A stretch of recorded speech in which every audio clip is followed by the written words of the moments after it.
الحمد لله نحمده ونستعينه ونستغفره ونعوذ بالله من شرور أنفسنا ومن سيئات أعمالنا من يهده الله فلا مضل له ومن يضلل فلا هادي له أشهد أن لا إله إلا الله وحده لا شريك له وأشهد أن سيدنا ونبينا محمدا عبده ورسوله لا نبي بعده اللهم صل وسلم وبارك على سيدنا محمد وعلى آله وأصحابه ومن تبعهم بإحسان إلى يوم القيامة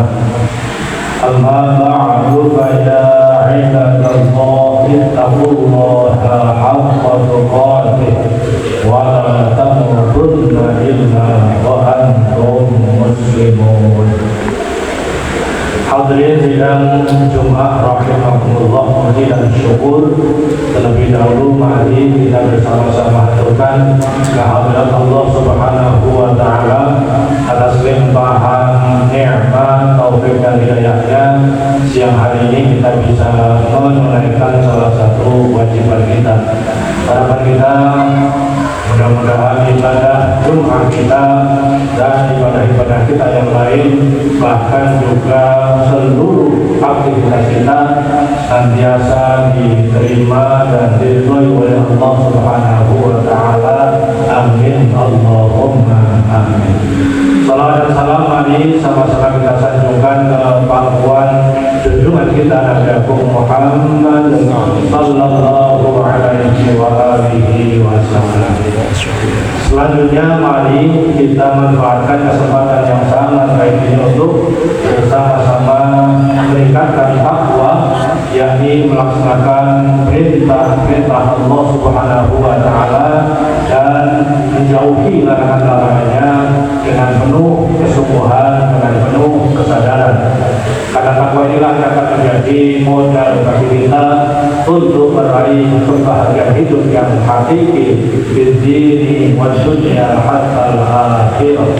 Allah Subhanahu wa taala berfirman, wattaqullaha la'allakum tuflihun, dan bertakwalah kamu sekalian supaya kamu sukses, supaya kamu beruntung dunia akhirat. Antara lain dengan menciptakan momentum, dalam arti adanya tekad yang lebih untuk melakukan kewajiban-kewajiban tertentu atau menjauhi larangan-larangan tertentu di waktu-waktu tertentu atau di bulan-bulan tertentu. Nah, terkait pentingnya menciptakan momentum ini, ada baiknya kita renungkan sejenak setidaknya dua ayat. Yang pertama surah Al-Baqarah ayat 197. A'udzu billahi minasyaitonir rajim.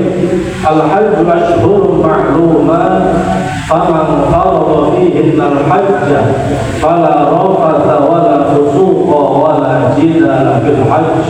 Al-ayat.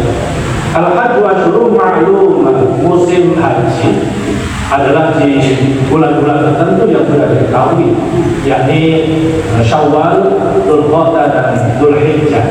Berarti ini kita sudah memasuki momentum waktu-waktu yang terkait dengan pelaksanaan ibadah haji. Faman farada fihinnal hajj, barang siapa yang hendak menunaikan ibadah haji, maka ini yang kita garis bawahi, fala rafath, maka hendaknya tidak melakukan rafas. Rafas itu bisa ucapan, bisa tindakan yang berbau pornografi.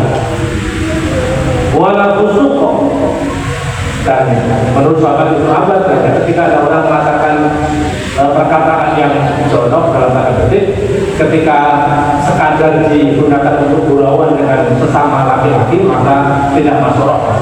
Di rafas itu ada kaitannya dengan aktivitas pornografi. Wala fusuq, dan tidak ada kefasikan dalam arti pelanggaran terhadap perintah-perintah Allah, kedurhakaan. wala jidala, dan tidak ada pertengkaran. Jidal bukan diskusi, bukan dialog, tapi lebih tepat bertengkar.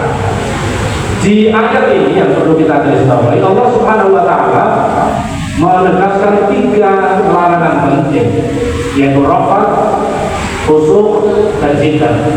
Karena itu sebagian ulama mengatakan bahwa yang paling berat mencapai kemabruran haji justru di sini. Kalau banyak yang mampu, bahkan ngantri panjang, aktivitas ritualnya meskipun berat, tetapi juga banyak yang mampu. Yang berat itu nggak rafat, mungkin orang masih bisa fusuk karena secara kolektif, tapi jika yang namanya pertengahan ketika itu sangat sulit dihindari. Ada saja yang menjadikan seseorang mudah tersebut yang musibah. Tetapi pertanyaan kita adalah, apakah rafat, fusuk, jidal itu hanya Allah larang di bulan ini saja, bulan-bulan ini, Syawal, Dzulqa'dah, dan Dzulhijjah? Dan apakah hanya dilarang bagi mereka sedang mereka di bahan haji? Tentu tidak. Yang namanya rafat, fusuk, jidal, yang apa itu dilarang oleh Allah. Lalu apa maknanya Allah membatasi waktu itu? Salah satunya tadi berkaitan dengan pentingnya menciptakan momentum. Ada saat di mana di bulan-bulan tertentu, di waktu-waktu tertentu, kita perlu menggarisbawahi untuk melakukan kebaikan tertentu atau menjauhi larangan tertentu. Dalam hal ini rafat, fusuk, jidal kita garisbawahi untuk sebisa mungkin kita hindari, meskipun tentu kita tidak sedang menunaikan ibadah haji, apalagi yang sedang menunaikannya. Pertama, ayat yang bisa kita pahami sebagai dorongan agar kita menciptakan. Yang kedua, di surah At-Taubah ayat 36, A'udzubillahi minasyaitonir rajim. Inna 'iddatash syuhuri 'indallahi 12 syahran fi kitabillahi yawma khalaqas samawati wal arda minha arba'atun hurum dzalika ad-dinul qayyim fala tadhlimu fihinna anfusakum. Al-ayat. Ada beberapa ayat yang juga perlu kita garisbawahi. Fala tadhlimu fihinna anfusakum. Janganlah, inna 'iddatash syuhuri 'indallah, dan seterusnya. Lalu fala tadhlimu fihinna, janganlah kalian berbuat zalim anfusakum pada diri kalian fihinna, di bulan-bulan itu, 4 bulan suci itu. Jumhur ulama menafsirkan 4 bulan itu adalah Rajab, ini bulan yang terpisah. Lalu ada 3 bulan berturut-turut, Dzulqa'dah, Dzulhijjah, dan Muharram. Kalau disimbol dengan huruf itu seperti lafal Allah, alif terpisah, lalu lam nyambung. Lalu sekali lagi pertanyaan, apakah larangan berbuat zalim itu hanya berlaku di 4 bulan suci itu? Tentu saja tidak. Banyak makna yang terkandung, salah satunya lagi-lagi berkaitan dengan pentingnya menciptakan momentum.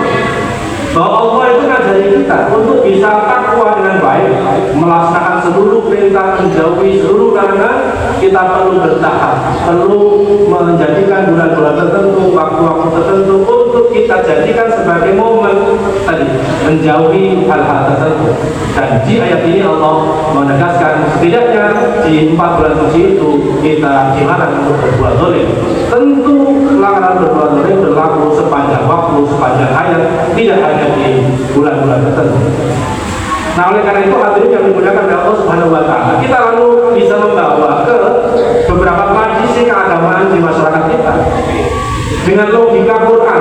Ini baru kita mengkaji 2 ayat terkait dengan pentingnya menjadikan momentum. Maka apa yang dilakukan oleh para ulama kita terdahulu, misalnya menjadikan Syawal sebagai momentum untuk saling memaafkan, itu sepenuhnya Qurani.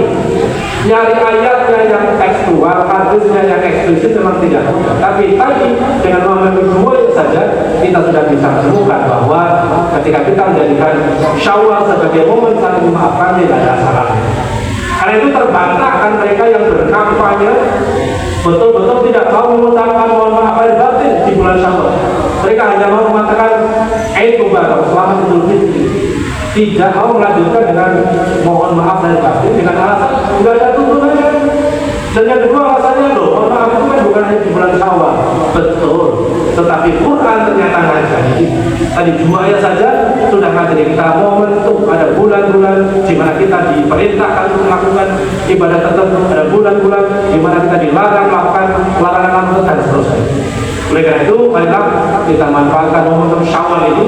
Kalau kita kaitkan dengan ayat tadi, Syawal bagian dari momentum kita untuk menjauhi rapat, usuk, jidal, membersamai saudara-saudara kita yang sedang atau hendak menunaikan ibadah haji, plus ciptaan atau kreasi budaya dari para ulama kita untuk saling memaafkan. Mudah-mudahan dengan momentum-momentum seperti ini kita semakin meningkat dalam hal melaksanakan perintah Allah dan juga menjauhi larangan Allah Subhanahu wa taala.